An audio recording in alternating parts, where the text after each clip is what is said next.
नमस्कार, स्वदेश विशेष में आपका स्वागत है। आपके साथ मैं हूं मानसी दवे और आज का स्वदेश विशेष आपको सियासी गलियारों तक ले जाएगा। हमारा आज का टॉपिक है ढाका डिप्लोमेसी, दोस्ती या कुछ और। जी हां, विदेश मंत्री एस जयशंकर जो ढाका की यात्रा पर पहुंचे और वहां पर उन्होंने जो साइलेंट मैसेज दिया उस पर करेंगे आज विशेष चर्चा। दरअसल विदेश मंत्री एस जयशंकर बुधवार को ढाका पहुंचे और बांग्लादेश की पूर्व प्रधानमंत्री बेगम खालिदा जिया को श्रद्धांजलि भी अर्पित की। इस दौरान उन्होंने खालिदा जिया के बेटे तारिक रहमान से भी मुलाकात की। लेकिन ध्यान देने वाली बात यह रही कि जयशंकर की इस यात्रा में अंतरिम सरकार के प्रमुख मोहम्मद यूनुस से कोई मुलाकात नहीं हुई। देखा जाए तो ये सिर्फ शौक व्यक्त करने का मौका नहीं था, बल्कि दक्षिण एशियाई राजनीति में भारत का सावधानीपूर्ण संदेश भी शामिल था। आपको बता दें कि इसी साल फरवरी में बांग्लादेश में चुनाव भी होने वाले हैं, जिसको लेकर वहां सियासी हलचल तेज है। अब सवाल उठता है कि भारत ने ऐसा रुख क्यों अपनाया और ढाका को कौन सा संकेत दिया गया।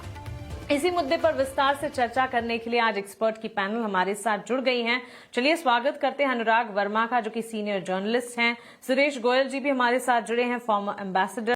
Doctor Shish Kumar Pathak, associate professor, Amity institute of international studies, expert south Asian affairs भी हमारे साथ जुड़ेंगे। आप सभी का स्वागत है 18 नाउ स्वदेश पर। अपना समय देने के लिए आपका बहुत शुक्रिया। अनुराग जी, पहला सवाल आपसे, ये पूरी की पूरी स्थिति जिस पर हम बात कर रहे हैं, विदेश मंत्री एस जयशंकर का ढाका का दौरा और वहां पर जिस तरह का साइलेंट मैसेज दिया गया, क्या ये शौक कूटनीति थी या फिर एक तरह की सुनियोजित राजनीतिक संकेत थे? देखिए, जब से बांग्लादेश में ऐसी बातें हो रही हैं कि वहां पे हिंदुओं के साथ अत्याचार हो रहा है, उनके साथ माइनॉरिटी के साथ वहां पे काफी व्यवहार गलत तरीके से किया जा रहा है, तो उसके बाद से ये एक्सपेक्टेड था कि भारत कुछ कदम उठाएगा। लेकिन क्या कदम उठाएगा उस पर क्लैरिटी नहीं थी। देखिए, जिस तरह से इस समय भारत की विदेश नीति है और जो भारत की भारतीयों के प्रति या फिर कहें उसको हिंदुओं के प्रति जो विदेशों में रह रहे हैं, स्पेशली तो पाकिस्तान और बांग्लादेश में, उनके प्रति जो रवैया है वो थोड़ा-सा पॉजिटिव है। तो वहाँ पे जो भी हो रहा है उसको लेके अगर भारत सरकार का कुछ एक्शन एक्सपेक्टेड था कि कुछ ना कुछ होगा। अब इसमें क्या होना है, क्या होगा, क्या हुआ, ये अ, मतलब मेरे विचार से तो आज के ये जो जिस तरह के कदम होते हैं, ये जो एक्शंस होते हैं, वो कुछ ही लोगों को पता होते हैं। हम लोग सिर्फ कयास लगा सकते हैं, हम लोग सिर्फ अंदाजे लगा सकते हैं, बाकी पता कुछ ही लोगों को होता है। तो जिस तरह से वहाँ पे एक जो डेमोक्रेटिक प्रोसेस का जो है शुरुआत हो चुकी है, चुनाव होने हैं और चुनाव को डीरेल करने के लिए भी वहाँ पे घटनाएँ हो रही हैं, और जिस तरह से बेगम खालिदा जिया का बेटा जो वहाँ वापस तारिक रहमान वापस आ गए हैं, और वो एक बहुत बड़े कार्ड के रूप से देखे जा रहे हैं कि उनका वापस बांग्लादेश की राजनीति में इंटरेस्ट लेना। तो ऐसी स्थिति में भारत की तरफ से डॉक्टर जयशंकर को भेजा जाना, वहाँ पे एक संदेश दिया जा रहा है कि बांग्लादेश में जो भी हो रहा है उसको लेके भारत देश जो है वो इग्नोर नहीं कर रहा, वो विजिलेंट है, वो सतर्क है। नंबर 2, जो वहाँ पे जिस तरह से अल्पसंख्यकों के साथ अत्याचार हो रहा है, और जो एक मैसेजिंग थी कि कुछ देश मिलके उसमें आपके पाकिस्तान के नेतृत्व में वो अमेरिका और चाइना के शह पे जो एक नया साउथ ईस्ट एशिया में जो एक नया, एक तरह से उसे संगठन कह लें या उसको एक खुराफाती देशों का एक समूह कह लें, वो जिस तरह से यूनाइट हो रहे थे, और हिंदुओं पे जो अत्याचार पाकिस्तान में भी हो रहे हैं, बांग्लादेश में भी हो रहे हैं लगातार, तो उसके मद्देनजर ये भारत का ये मैसेज बहुत इम्पोर्टेंट है। हालांकि दूसरी तरह से देखा जाए तो ये एक नॉर्मल प्रक्रिया है कि बेगम खालिदा जिया की डेथ हो गई तो उसके लिए वो शोक संदेश लेके प्रधानमंत्री का विदेश मंत्री गए।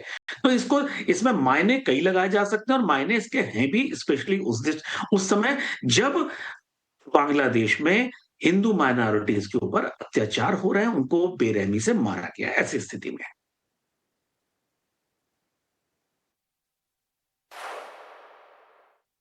आपकी इस बात से बिल्कुल इत्तेफाक रखती हूँ और आपको बता दें, बांग्लादेश में यूनुस से क्यों नहीं मिले, ये सबसे बड़ा सवाल है। जयशंकर और तारिक रहमान से मुलाकात के सियासी मायने जो हैं ये हम समझ रहे हैं। भारत के विदेश मंत्री एस जयशंकर की बांग्लादेश यात्रा औपचारिक तौर पर शोक संवेदना व्यक्त करने के लिए थी, लेकिन इसमें एक अहम कूटनीतिक संकेत भी देखने को मिला और इसी संकेत पर विस्तार से बातचीत कर रहे हैं हम। लेकिन इसके मायने और इसकी जमीनी हकीकत और इसे थोड़ा और डिटेल में अगर समझने की कोशिश करें, सीधे तौर पर बांग्लादेश का दौरा एस जयशंकर जी ने किया। यहां पर खालिदा जिया के अंतिम संस्कार में शामिल भी हुए विदेश मंत्री। बांग्लादेश की पूर्व पीएम खालिदा जिया को श्रद्धांजलि भी उन्होंने दी और साथ साथ खालिदा जिया के बेटे तारिक रहमान से भी मुलाकात की। तारिक रहमान से मुलाकात क्यों अहम है ये आपको एक बार बता देते। तारिक रहमान बीएनपी के प्रमुख और बड़े नेता हैं। बांग्लादेश के संभावित प्रधानमंत्री के रूप में भी उन्हें देखा जा रहा है और तारिक रहमान बांग्लादेश फर्स्ट की बात करते नजर भी आए। लेकिन इन सबके बीच ढाका डिप्लोमेसी और एस जयशंकर का साइलेंट मैसेज जो है ये बड़ा है। मोहम्मद यूनुस से उन्होंने दूरी बनाई। ढाका में एस जयशंकर और यूनुस की मुलाकात नहीं हुई। बांग्लादेश की अंतरिम सरकार से भारत जो है वो आश्वस्त नहीं है। बांग्लादेश वैसे पहले एक बेहतर जगह माना जाता था, लेकिन अब वहां पर कट्टरपंथी, यहां तक कि म्यूजिक आर्टिस्ट जो है वो भी अपने सारे स्लॉट्स और अपने सारे इवेंट्स जो हैं वो छोड़कर भागते नजर आते हैं, क्योंकि वहां पर कट्टरपंथियों की तादाद बढ़ती दिखी है। महिलाओं को बीच सड़क मैसेजेस दिए जाते हैं, उन्हें चीजें बताई जाती है। एक तरह से जगह ठीक नहीं होती दिख रही है और इसी पर विस्तार से यहाँ पर बातचीत, और इस बातचीत में लगातार हम समझने की कोशिश कर रहे हैं कि इसमें साइलेंट मैसेज क्या कुछ है। मोहम्मद यूनुस से मुलाकात न करना क्या अंतरिम सरकार से दूरी दिखाता है? अनुराग जी, सबसे बड़ा सवाल यह है कि कूटनीति में किससे नहीं मिलना ये भी उतना अहम होता है कि किससे मिलते हैं। आप इस पूरे के पूरी स्थिति को किस तरह से देख रहे हैं? यहां से आगे फिर ये कौन से पहलू लेती दिखेगी? देखिए, मोहम्मद यूनुस से जो ना मिलना वो सबसे बड़ा, इस बात का सबसे बड़ा संदेश है कि तुम, नंबर एक, कि हमें ये पता है कि आप अगली सरकार में नहीं आने वाले हो। आप कुछ ही दिन के मेहमान, मतलब एज ए स्टेट हेड के तौर पे। नंबर दो, हमें ये पता है कि आप हमारे हक में नहीं हो, जो इस स्टेज पे है कि मोहम्मद यूनुस साफ साफ कुछ देशों की, कुछ इस्लामिक जो कट्टरपंथी हैं उनके हाथों की कठपुतली से बढ़ के कुछ नहीं है। बहुत दुर्भाग्य का विषय है कि उनको नोबेल पुरस्कार मिला हुआ है, हालांकि उनको शांति के लिए नहीं मिला है, उनको कुछ बैंकिंग के उसमें मिला हुआ है। लेकिन जो नोबेल पुरस्कार की जो एक रेसिपिएंट की छवि होती है उसको उन्होंने धूमिल किया है। ऐसी स्थिति में मुझे नहीं लगता है कि मोहम्मद यूनुस से मिलना किसी भी हाल में मुफीद था। मतलब हमने ये मैसेज दिया है और बहुत ही सख्त मैसेज दिया है मोहम्मद यूनुस को कि हमें पता है कि तुम कर क्या रहे हो और हमें ये पता है कि तुमको हैंडल किस तरह से करना है। वहां पे कट्टरपंथ ये चाहते हैं कि इलेक्शन का प्रोसेस डिरेल हो जाए, वो जिसे जो ये कहा जा रहा है, जो ये अंदर खाने से खबरें आ रही है, मोहम्मद यूनुस खुद चाहते हैं कि इलेक्शन अभी ना होने पाए और उनकी इंटरिम गवर्नमेंट इसी तरह से चलती रहे। ऐसी स्थिति में मोहम्मद यूनुस से ना मिलकर एक बहुत बड़ा संदेश दिया गया है कि भाई हमें पता है कि तू कर क्या रहा है और तेरे विचार क्या है, तेरी मंशा क्या है। तो ऐसी स्थिति में ना मिलकर बहुत अच्छा काम किया है।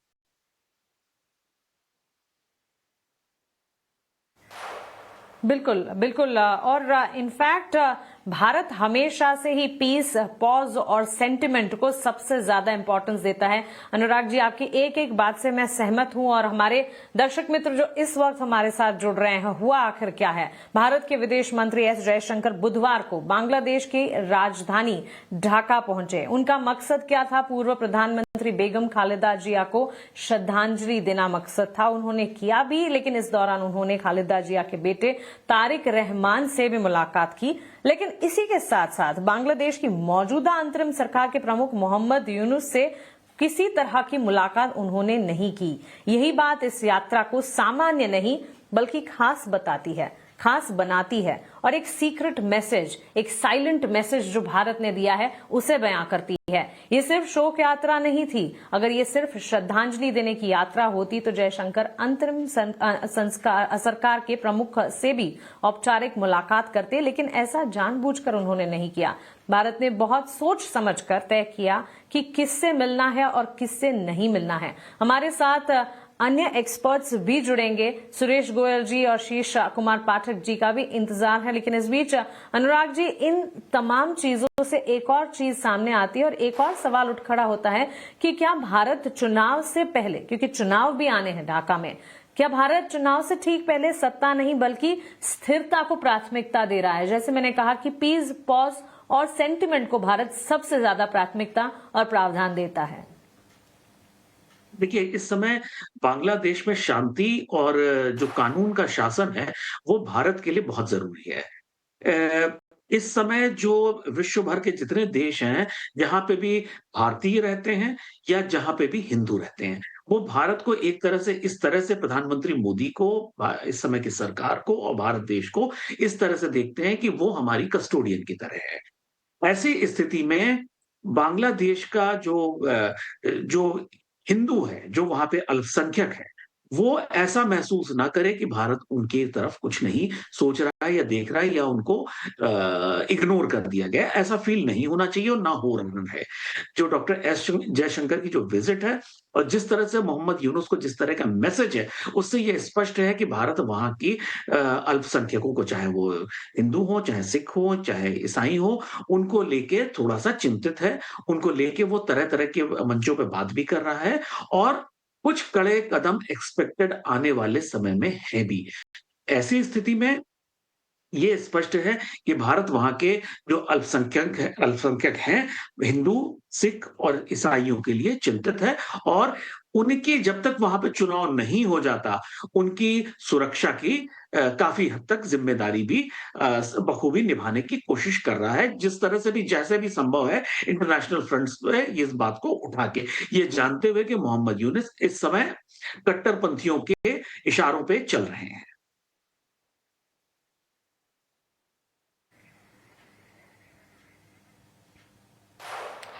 बिल्कुल, बिल्कुल। और आपको बता दें, सबसे अहम बात, एस जयशंकर जी ने इस मुलाकात के दौरान क्या कहा। तारिक रहमान से मुलाकात के दौरान एस जयशंकर ने विश्वास जताया कि बेगम खालिदा जिया की दूरदृष्टि और मूल्य भारत और बांग्लादेश की साझेदारी के विकास का मार्गदर्शन करते हैं। आपको बता दें, गौरतलब है, दशकों तक बांग्लादेश की राजनीति पर प्रभाव रखने वाली जिया का मंगलवार को ढाका में निधन हो गया। इस बीच हमारे अन्य एक्सपर्ट्स भी हमारे साथ जुड़ गए हैं। सुरेश गोयल, पूर्व राजदूत, हमारे साथ जुड़े हैं और साथ ही डॉक्टर शीश कुमार पाठक, इंटरनेशनल स्टडी एक्सपर्ट, भी हमारे साथ जुड़ गए हैं।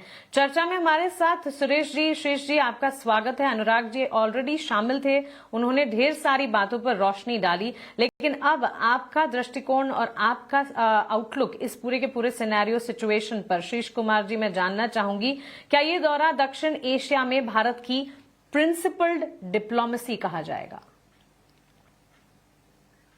जी, देखिए, भारत की तो जो आधिकारिक नीति रही है वो नेबरहुड फर्स्ट पॉलिसी रही है, लेकिन अगर मैं कंपेयर करूं दुनिया के किसी भी हिस्से से, तो भारत का जो पड़ोस है वो शायद सबसे कठिन पड़ोस है। और नेबरहुड फर्स्ट पॉलिसी कम से कम मोदी सरकार के आने के बाद से लगातार हाईलाइट की गई है। और बांग्लादेश में फर्स्ट विजिट भी रही थी मोदी में, जब पहला कार्यकाल में था। और बांग्लादेश से हम बहुत बड़ी सीमा भी साझा करते हैं, लगभग 4,000 किलोमीटर से ज़्यादा बड़ी सीमा है।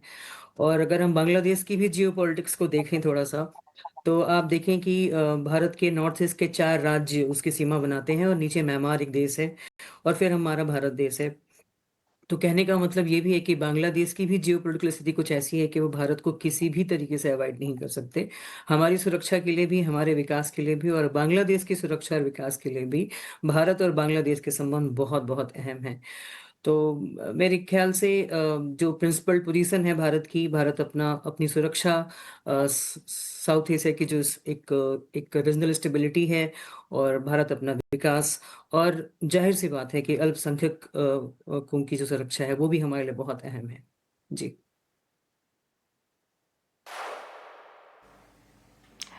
बिल्कुल, बिल्कुल। अगला सवाल मेरा सुरेश जी आपसे होगा। सबसे बड़ी चीज बांग्लादेश दौरा, एस जयशंकर जी का, वो खालिदा जिया से मिले, खालिदा जिया को श्रद्धांजलि दी, उनके बेटे से मिले, लेकिन इसी दौरान ढाका डिप्लोमेसी और जयशंकर का संदेश मोहम्मद यूनुस से नहीं मिलना, उनसे दूरी बनाकर रखना। क्या ढाका को दिया गया ये संदेश भारत एक तरह का मैसेज है कि भारत लोकतंत्र के साथ खड़ा है और किसी पर्टिकुलर सरकार के साथ नहीं? देखिए, एक दो चीज तो साफ है कि जब इलेक्शन होंगे, पहली बात तो ये है कि हम किसी भी जो एक वहां पर सरकार है, जो लोकतांत्रिक सरकार है, चाहे वो बेशक खालिदा जिया की सरकार हो या किसी और पार्टी की सरकार हो, उसके साथ में हमारे संबंध होंगे। और ये बात साफ जाहिर है कि जो इलेक्शन होंगे उसमें मोहम्मद यूनुस इलेक्शन में नहीं आ रहे हैं। इलेक्शन होगा जो पॉलिटिकल पार्टीज हैं, बीएनपी है, अवामी लीग को बैन कर दिया गया है। इसके अलावा बांग्लादेश की जमात इस्लामी पार्टी है और एक दो पार्टियां और हैं जिनका कि इलेक्शन में आना संभव है। अब जब इलेक्शन में पार्टी आएगी तो अगर अवामी लीग पार्टी को बैन कर रखा है और नहीं खोलते हैं, इसके अलावा शेख हसीना के खिलाफ बांग्लादेश की काफी पॉपुलेशन में थोड़ा सा रोष भी है। तो ये जाहिर है कि इस समय के असेसमेंट के मुताबिक बीएनपी को सबसे ज्यादा वोट मिलने की संभावना है और उनका सरकार बनाना काफी संभव है। इसके अलावा आप एक फैक्टर हो रहा है कि बीएनपी और जो जमात इस्लामी पार्टी है उनका एक अलायंस भी हो सकता है। जमात इस्लामी पार्टी ने कहा है कि वो इलेक्शन के बाद में किसी और पार्टी से अगर उनको अलायंस करना पड़ा या साथ उनका क्या कहते हैं कि संगठन बनाना पड़ा तो वो बनाने के लिए तैयार है। तो इसका मतलब ये है कि जो अभी तक के देखने में आ रहा है संभावनाएं कि अगली सरकार बीएनपी की और जमात इस्लामी की मिलकर के बनेगी। अब भारत के लिए जो भी पार्टी यहाँ पर सरकार में आएगी उससे डील करना बहुत आवश्यक है। बांग्लादेश जाहिर है हमारे लिए एक स्ट्रेटेजिक नेबरहुड है और उसको हम किसी भी हालत में इग्नोर नहीं कर पाएंगे। तो उसको देखते हुए संदेश ये देना कि हम बीएनपी के जो लीडर हैं तारिक रहमान, उनके साथ में हमारे संबंध अच्छे होने चाहिए। इसके साथ ही साथ हमको ये भी थोड़ी सी सावधानी बरतनी पड़ेगी कि उनके साथ में और कौन सी पार्टी है।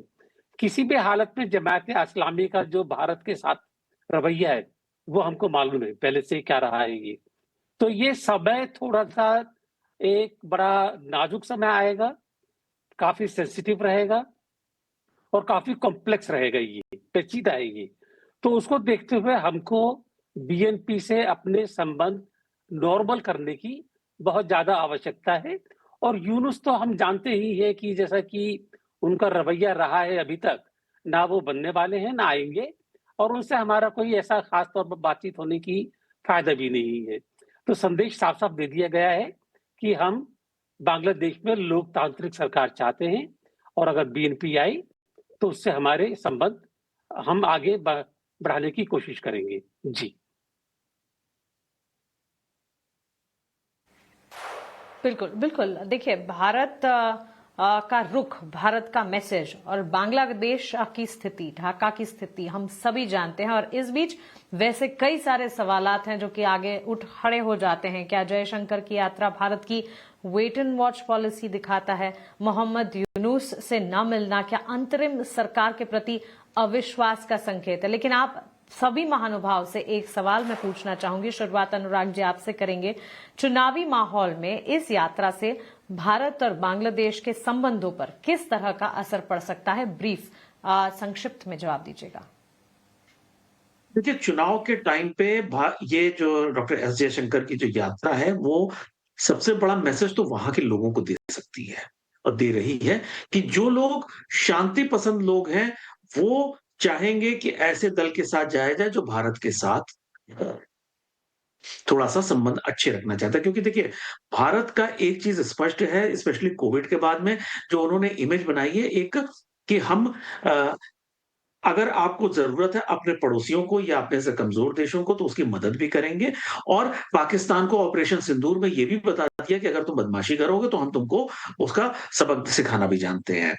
तो जो भी वहाँ का वोटर है, उसको ये मैसेज दिया गया है कि बांग्लादेश में जो भी हो रहा है, उसको लेके हम साइलेंट नहीं हैं, हम उसको लेके चिंतित हैं और उसपे कुछ ना कुछ ज़रूर होगा।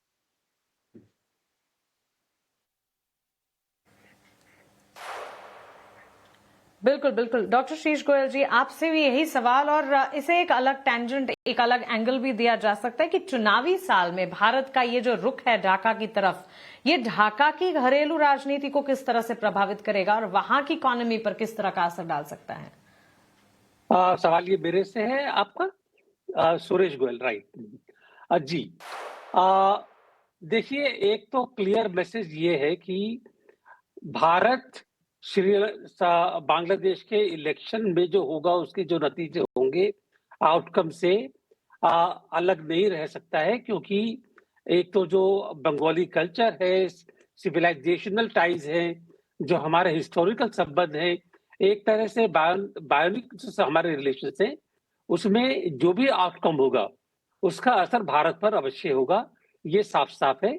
और ये हमने खास ये मैसेज दे दिया है कि हम किसी भी हालत में बांग्लादेश से दूरी बना करके नहीं रह सकते हैं, और इस संबंधों में जो आपके लोग हैं वहां पर, चाहे वो माइनॉरिटी कम्युनिटी के हों या दूसरे हों, सबका उतना ही रोल है, बराबर का उनका भागीदारी है ये। तो ये हमारा मैसेज क्लियर है कि बांग्लादेश और इंडिया को आपस में संबंध बना करके इंगेज रहना पड़ेगा, इसके अलावा और कोई ऑप्शन नहीं है।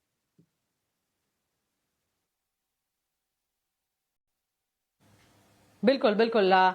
इस चर्चा को हमें यही समेटना होगा। अनुराग जी, सुरेश जी और डॉक्टर श्रेष्ठ कुमार, आपका बहुत शुक्रिया हमारे साथ जुड़ने के लिए और विस्तार से इस पॉलिटिकल टॉपिक पर अपनी टिप्पणी, अपनी राय, अपनी एनालिसिस हमारे साथ शेयर करने के लिए बहुत शुक्रिया। ढाका डिप्लोमेसी, दोस्ती या कुछ और, फिलहाल इस खास पेशकश को हम यही समेट रहे हैं। मुझे दीजिए इजाजत, लेकिन आप बने रहें 18 स्वदेश के साथ। नमस्कार।